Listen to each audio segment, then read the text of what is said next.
All right, folks, here today to review the all-new 2019 Ford Ranger. I'm John Rush, your host. Richard normally does a lot of these reviews. He's unavailable right now. In fact, I have no cameraman, so it's just me. I'll get behind the camera, and again, we'll walk through the 2019 Ford Ranger. All right, folks, here we go. 2019 Ford Ranger. As you can see, this is the crew cab. I'd call this the short box, 5-foot box. They actually call this the Super Crew. This is the Lariat with the FX4 package, 2.4 liter turbo engine. And frankly, at our altitude, I think this vehicle actually works extremely well. I actually, at first, I didn't like the looks of the vehicle, but I will be honest with you. It's starting to grow on me. I like the headlights. I like the front grille assembly and how that looks. Like the hand-cooked tires, I think they did a good job there as I go down the side of the vehicle. Again, I think they did fairly well on the design of the truck. It's a little rounded, maybe for my style in areas, although the hood and that is kind of squared off. One thing that I just can't figure out whether I like or don't like is this Ranger, you know, kind of this Lariat emblem thing on the side. I like a nice clean look. I'm not sure whether I care for that. Now this vehicle here, fully equipped, inside and out, I'll get into the inside in just a minute, $44,960. Now, full disclosure, and you guys I think have seen the review, I own a 2018 Chevy Colorado, the ZR2 packaged Colorado, so it's the full off-road package, locking diffs front and rear, and really was nice to compare the two vehicles, to be honest with you, sort of side by side.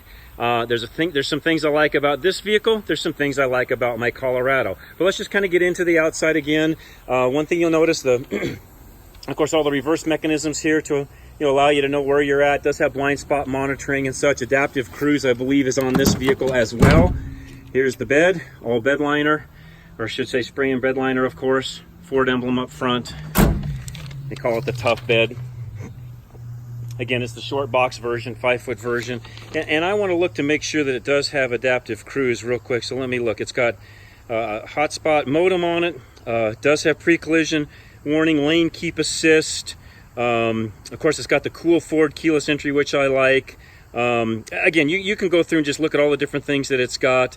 And the vehicle is just fully equipped. Now, I don't see that this actually does have adaptive cruise. That's something I'm not noticing even on all of the actually it does. I'm sorry, it does. That's an add-on. It's a $495 option, it looks like, according to this. It's hard to tell on the lines. There's such a small writing. But anyway, it is an option on this particular vehicle. It does have the adaptive cruise, which I thought it did. I did not get a chance to use it out on the highway. Again, the 2.4 liter EcoBoost engine, 10-speed automatic transmission. You'll see some reviewers complain about the steering and the handling on the vehicle, and I will tell you what, I'm not one of them. I think it actually steered and handled well. I like it. I like the suspension. I like how it felt. I like how it drove. Some people will complain about the suspension and the steering controls being light. Yeah, they're pretty light, I will say that, but frankly, that doesn't bother me at all. There's things about this vehicle, interior-wise, I like better than my Colorado. Again, there's things about the Colorado that I like better. So, what do I like better? Frankly, I like Ford's, head unit, nav system, and all of that. And frankly, I think their steering wheel is laid out very well as well. This vehicle, to me, feels more plush than my Colorado. Now, again, mine is a ZR2. It's not the full bore, version of the Colorado. And price wise, they're roughly the same. I think mine cost about $3,000 less than this particular vehicle, so they're very comparable. But I think this vehicle, as far as how it's equipped inside, is actually equipped better. Now, again, some reviewers complain about the four-wheel drive and the knob that's down here to get it shifted in and out. Some of them don't like that. Some people don't like the way that the fact that it's got a locking rear differential, which they think substitutes for lack of articulation in the suspension. Again, folks, unless you're going to be out hardcore four-wheeling, and to be honest with you, if that's what you're doing, go buy something else. This really isn't the vehicle to be doing that in anyways. You can go do some fishing, hunting, camping, do all the things you need to do, and it'll work fine for that. If you're out hardcore four-wheeling, go buy something else. This is not the vehicle anyway. So the reviewers that are actually talking about that, I really don't understand. The rest of the interior, again, as you can see, laid out well. It's very plush. It works.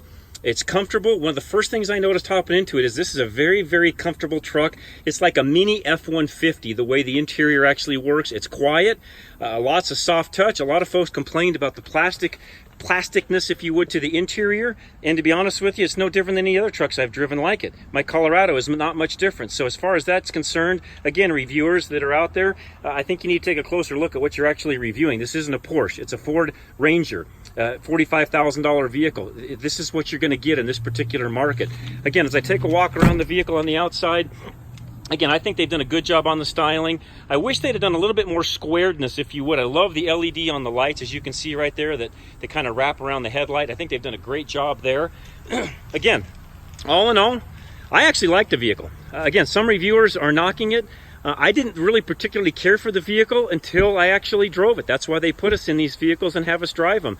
I'll be honest with you, the vehicle works great. 20 miles per gallon is what I averaged around town. Again, the 2.4 liter EcoBoost engine, plenty of horsepower in our particular climate, which we're at 6,000 feet roughly elevation, and the vehicle works fabulous. So there you have it. I actually, as you can tell, like the vehicle, and I'm a Colorado owner right now, and frankly, I think the vehicle is great. I think they've done a great job. So Ford, thumbs up. I know you've gotten a bad rap with some reviewers on the vehicle, but frankly, I'm not one of those. I think this is a great vehicle. Ford, you've done a good job. Thumbs up. And you know what? Enjoy this product. If you want to go out and test drive it, which I suggest you do, go out to your local Ford dealer. Tell them John and Richard Rush from Drive Radio sent you.